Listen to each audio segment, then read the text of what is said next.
Choquequirao, one of the greatest mysteries of the ancient world. It is believed to be 3 times larger than the world-famous Machu Picchu. Yet, only a very small part have ever been excavated. Archaeologists still know almost nothing about it. Hidden deep into the mountains, far from the reach of the conquistadors, the site can only be reached by following a narrow trail for days with no roads, no facilities, nothing at all. And today, we are starting our very own expedition, a challenging trek to this magical and mysterious place. With our tents on our back, ready to camp among ruins few people have ever seen. Join us on our adventure to Choquequirao. So welcome people, here at the secret camping site at Choquequirao for the last part of the Choquequirao vlog. We just woke up. The experience at night, it was good. We slept really good until around midnight. It started raining very hard. Our tent wasn't 100% waterproof, so a lot of our stuff got wet. So we just woke up and the night started off good, but halfway it started raining. And this tent wasn't the best tent because it rained a little bit inside, so a lot of our stuff is wet. So that sucks a little bit, but it is what it is. We'll have to do with it. And luckily now it stopped raining. The views are beautiful. I'm going to show you them. The beautiful mountains, the nature, the houses around. Our secret camping site up there that we are starting to clean up right now. And we are still the only people around here. It's already 6 a.m. We woke up at 4 actually. But we've been a little bit lazy and it's already 6 a.m. But still, no people here at the site. We still have it completely for ourselves. So it's so magical. And yeah, let the start begin. Vamos, vamos. So we just managed to clean up our tent. No more proof. Gonna clean up the last brush that we left, so everything is gone. And then we're on the way to explore Choquequirao. And we are back on our way again with our big backpacks on our back through the drizzling rain on the mystic ruins of Choquequirao. We're gonna go look for a location where we can drop off our bags and then continue exploring this beautiful site. Look at Promedio Roberto covered up, coming down in between the jungle, and we're about to enter the main plaza again. We dropped our heavy bags at the main square. I went to explore all the known side ruins. Okay, we came to the next ruins. So let's explore a little bit of these next ruins. What this once used to be. I think we're only going to get more questions than answers, but anyway, they're so beautiful to just explore. What would this have been? Would this have been the farmer houses? Because we're close to some sub-terraces. Would it have been, I don't know. With amazing, beautiful mountains on the background. Glaciers with eternal snow again. Beautiful waterfall. Man, this must have been beautiful to live over here. And this must have been a kitchen over here. Because this is a stone they used to waltz the grain. Like grain or maize to make it like into pulp. They used the round rocks like this and went like that. Like the maize was laying in there and they just splattered, they just pulverized it like this into powder. So one day an old Inca lady was sitting here doing exactly the same with maize in there. Okay, let's go, vamos, vamos. And just like that, we left those ruins to go and find way more different ruins. Well, you need to know, right now, this is just jungle, huh?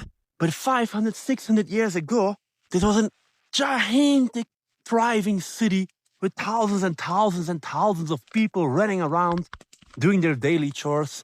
Right now, me and Roberto are just the only ones here, exploring the sites in between the jungle, abandoned by everything. As Promedio Roberto was just saying, a city in the mountains, it's so cool, it's so beautiful, because every time we come to a little viewpoint, they have these amazing views of the clouds, mighty mountains, waterfalls, glaciers over there, a little bit hidden in the clouds. Yeah, it gives such a mystic, a mysterious extra aspect to it, as if it wasn't mysterious yet enough. So over here, the archaeologist, Mr. said, fuck the archaeology, we just want to play football, and they just built a little football field. It's very hilarious. They put it, I don't know what this is on the ground, but yeah, they just made a little football field. And over there, the bench for the whistle players, the chains players. But let's continue our way. I think we're getting close to way more of those sub-terraces. So we arrived at the first sub-terraces. Dang. That's gonna be cool to walk over, to have a great grand view of it. So all those terraces, they made on a very, very steep hills. It's actually to farm. So They had waterways going through. And the steep hill, they made it in flat spaces. Flat, flat, flat. So they could actually farm on it very well. Over here you can see the ancient waterway. How they let the waterway run through it. And the stairs, of course, for themselves. It felt like just such a gigantic privilege to be just alone and wandering around those ruins. We're gonna leave this beautiful and mysterious section of subterraces, and we're gonna head out to the next. Vamos, vamos. This just really feels like we're doing Indiana Jones, because we're exploring the ruins, which are literally just overgrown everywhere. Everywhere where we walk, every path we try to follow, we're in between the bushes. Another big sector over here.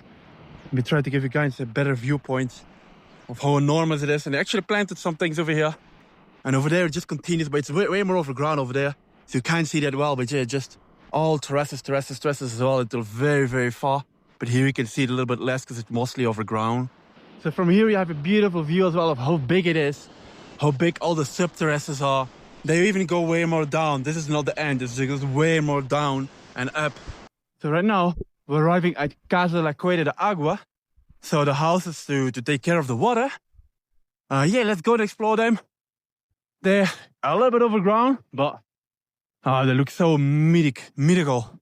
Okay, we're inside some of the houses, entering some of them to see what there still is to see. I mean, there we have Roberto to see and the beautiful views. Let's go to the exit. They were really small. Like, I have to go down a lot to fit through those doors because the doors are way too tiny for me. And then it's time to move on again and go to the next places. So here you can see nicely as well the stairs. They are excavated. But here suddenly not anymore. But the stairs, they don't stop. They just continue.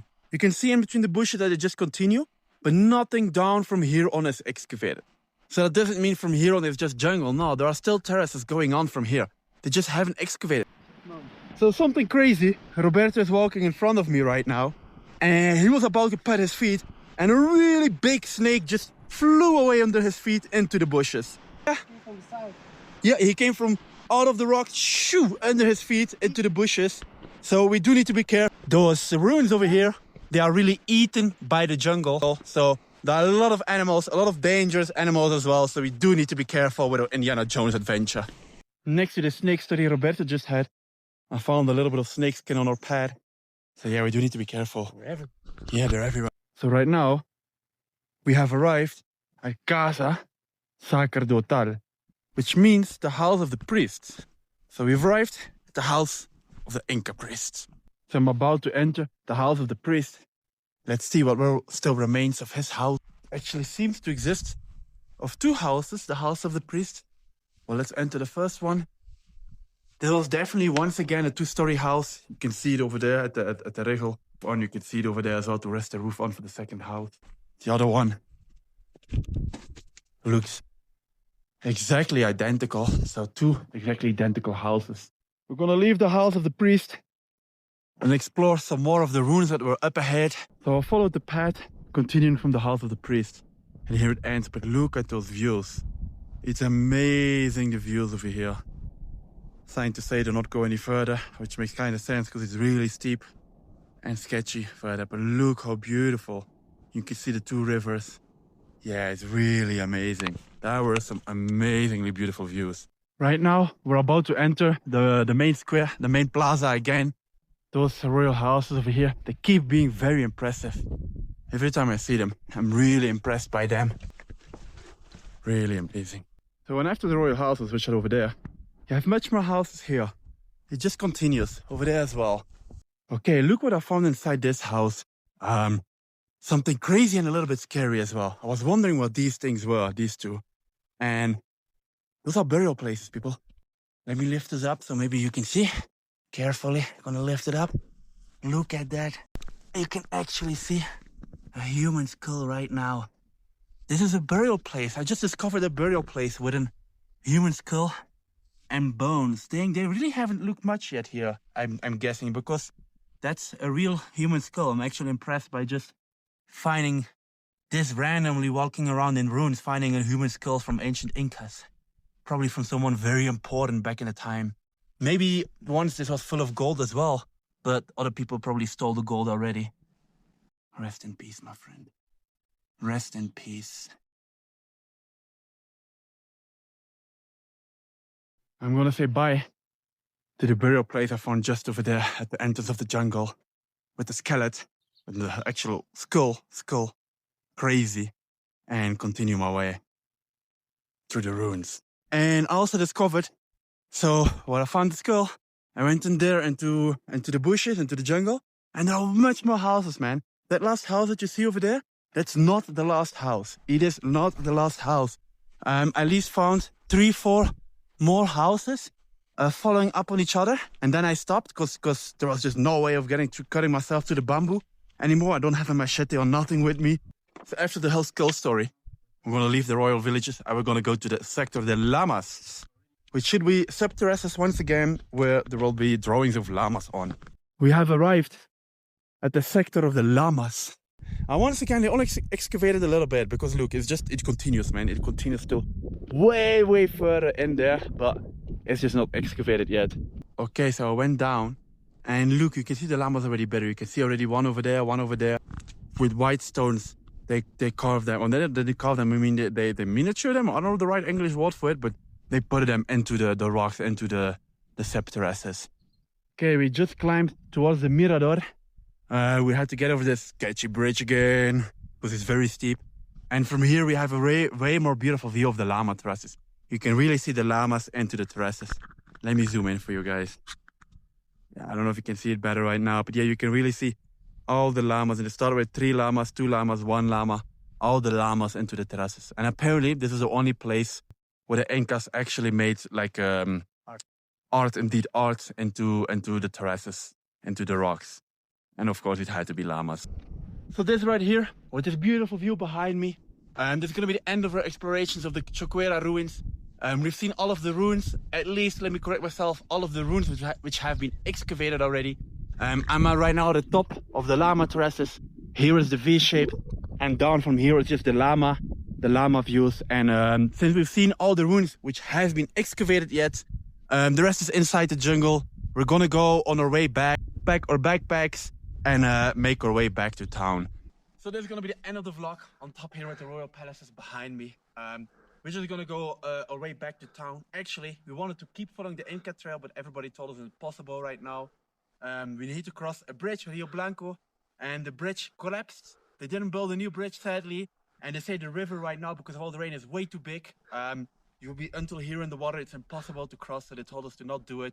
Next to that, there are also landslides, which is not possible, so we have to go the same way back. So this is going to be the end of the vlog, the end of Choquequirao. I hope you enjoyed it. If you did, give it a like, give it a subscribe, but most of all, subscribe to my channel. Ciao! Ciao!